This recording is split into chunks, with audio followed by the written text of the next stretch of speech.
अस्सलामुअलैकुम वरहमतुल्लाहि वबरकातुहू। दोस्तों, क्या हाल चाल है। उम्मीद है कि आप सब खैरियत से होंगे। आज मैं आपके सामने एक नया फार्मूला लेकर आया हूँ कि तांबे को नरम किस तरह किया जा सकता है। ये एक बहुत राज की बात है।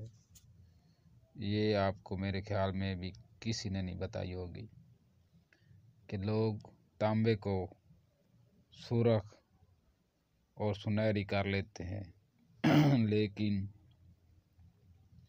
इसमें सख्ती रह जाती है। इसको नरम नहीं कर सकते जिस तरह खालिस सोना नरम होता है।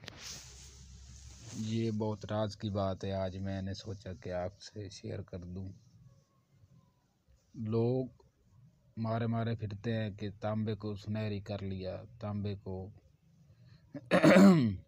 सफ़ेद कर लिया, लेकिन उसमें जो सख्ती होती है ना, सख्त होता है, वो नहीं दूर कर सकते। तो मैंने सोचा कि आज ये भी आपसे शेयर कर दूं, क्योंकि बाज़ लोग तांबे को सफ़ेद सुनहरी रंग देने में तो कामयाब होते हैं, मगर तांबा अपनी सख्ती नहीं छोड़ता। क्योंकि कई रोज़ हुए हैं कि लोग मेरे पास आए, ठीक है, तो उसके पास तांबा मुबद्दल बेतला करके लाए, मगर सख्त बड़ा था। तो इसलिए तरतीब मिलाखता मैंने आपको बता दी कि अगर तांबे के पतरे को आप नरम सोने की तरह करना चाहें तो ये तरीका है मेरे पास। मैं आज आपसे बता देता हूँ।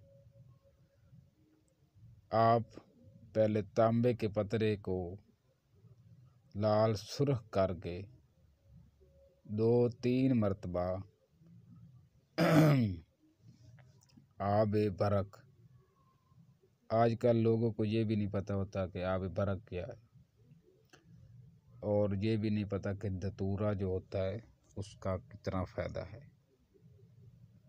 ठीक है, आज मैं धतूरे के मुतल्लक भी आपको थोड़ी सी मालूमात दे देता हूँ। तांबे के पतरे को लाल सुर्ख आपने पहले कर लेना है। फिर आपने 2-3 मरतबा धतूरा जो होता है, धतूरा, उसका आपने दूध ले लेना है।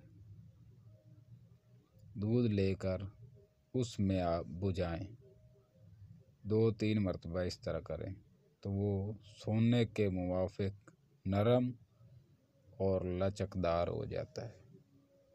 नेज़ फिर इसकी पिघलाव की हालत भी बहुत दुरुस्त हो जाती है। जो साहब इस तरह तांबे के पतरे को बनाना चाहे नरम, तो वो इस मेरे फार्मूले से फ़ायदा उठा सकता है। ये सही है, इसमें कोई झूठ वाली बात नहीं है। मैं आपको सही फार्मूले बताऊंगा जिससे आप आजमा के देख लें काम में, तो वो आपके इंशाल्लाह ज़रूर काम आएंगे और सही काम करेंगे। पहले उस काम को अच्छी तरह समझ लें कि मैं क्या बता रहा हूँ, तभी वो आपको फ़ायदा देंगे। और दूसरी बात, जल्दबाजी नहीं करनी। जल्दबाजी करेंगे तो फिर आपका काम ख़राब हो जाएगा। अगर आप मेरे चैनल पर नए हैं तो जल्दी से मेरे चैनल को सब्सक्राइब करते जाएं, शेयर और लाइक भी करते जाएं। मिलते हैं हम दोस्तों अगली वीडियो में। तब तक के लिए अपना ख्याल रखें। अल्लाह हाफ़िज़।